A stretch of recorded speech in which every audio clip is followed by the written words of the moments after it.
Today we got a question from Jason, who is originally a Krav Maga practitioner, been training Krav for about 8 years, and he has a question about confidence. So he says that he's getting into jiu-jitsu recently because his Krav Maga training, they would do groundwork on a regular basis, and so he wanted to go a little bit deeper on the groundwork, started doing jiu-jitsu. He's getting ready for his first competition, and he says that in my podcast, which by the way, I have a podcast, if you guys haven't listened to it before, you can check it out wherever you listen to podcasts, shameless plug. And he says that in my podcast, I often mention the importance of going into competitions and challenging situations with no expectations. But I've also spoken about the necessity of having confidence in your abilities. So his question is, how can I best reconcile these two seemingly askew perspectives?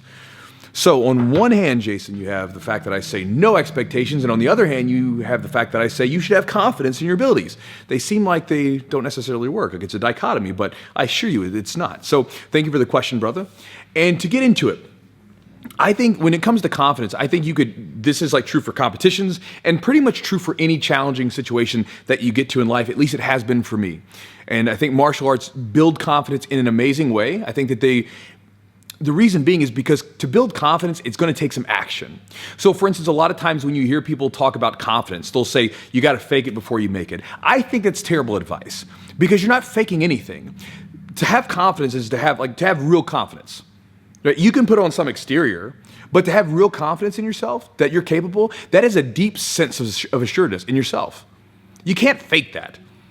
To me, it's not quite as catchy, but to me it's more true, which is you find a challenging situation, you're not confident, but you do it anyway, and by doing it, you make the confidence in your abilities. So the make it part's right on the money, but the fake it part I don't agree with. I think it's terrible advice because people are trying to fake it for themselves. It's like, you can't fake it. You either have it or you don't, and if you don't, go make it by doing challenging stuff. Because you think about the way that martial arts does this. It's a beautiful thing for building confidence.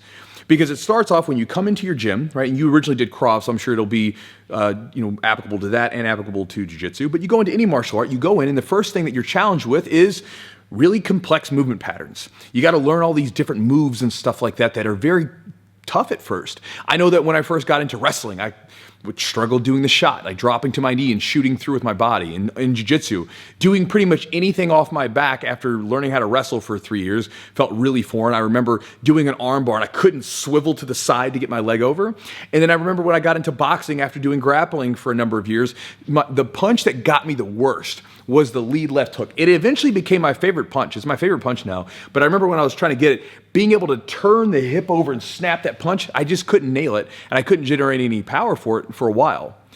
But again, you're faced with this challenging situation and you're not confident in those movements. So what do? You practice, you take action, you keep doing them, and eventually you get good at them.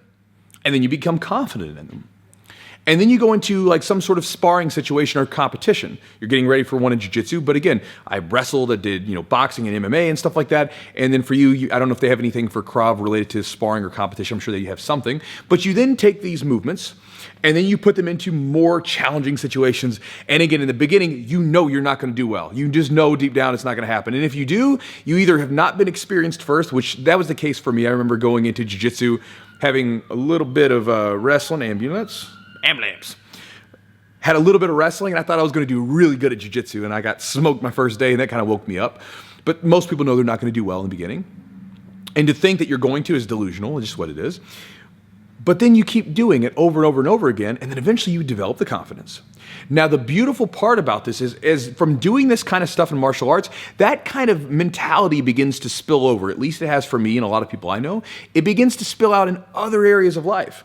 Because then what happens is, you know deep down that no matter what thing you're faced with, even if you're not confident, it's like, okay. It's going to be challenging. I'm probably going to mess up in the beginning. And even if I'm not successful, I'm capable of enduring the failure and becoming better for it.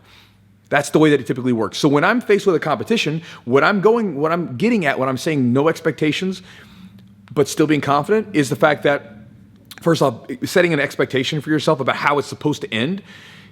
One, you can be self-delusional about it, but also it'll make you rigid. Again, I've used this analogy about dates multiple times. It's like going on a date with a person that you like and setting an expectation of how the date is supposed to end.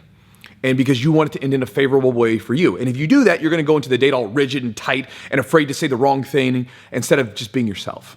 which would be far better for yourself as far as being charismatic to the person.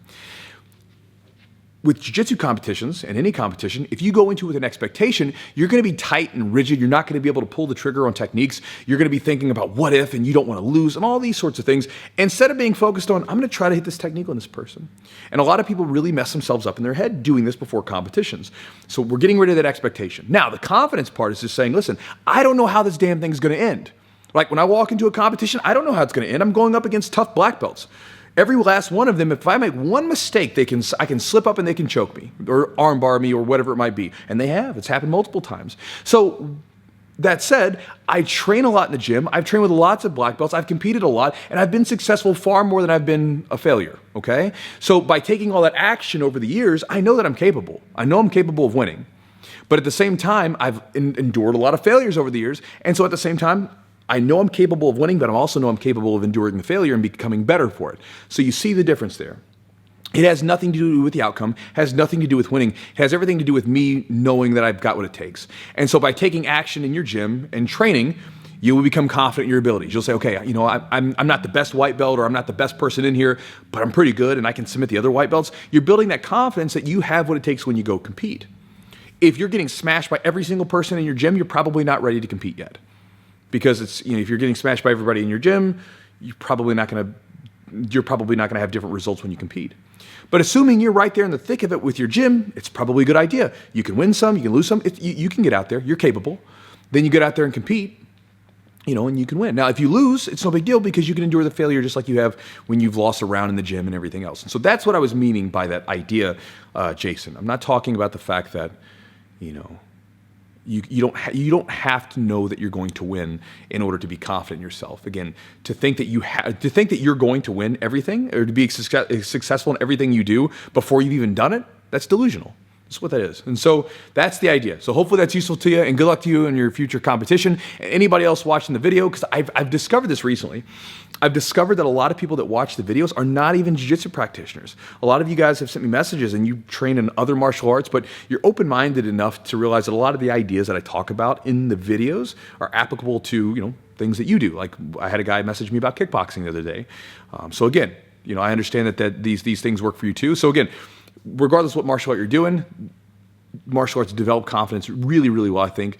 And again, that confidence begins to spill over. And again, the confidence has nothing to do with the outcome. It has more to do with the fact that you know you're capable.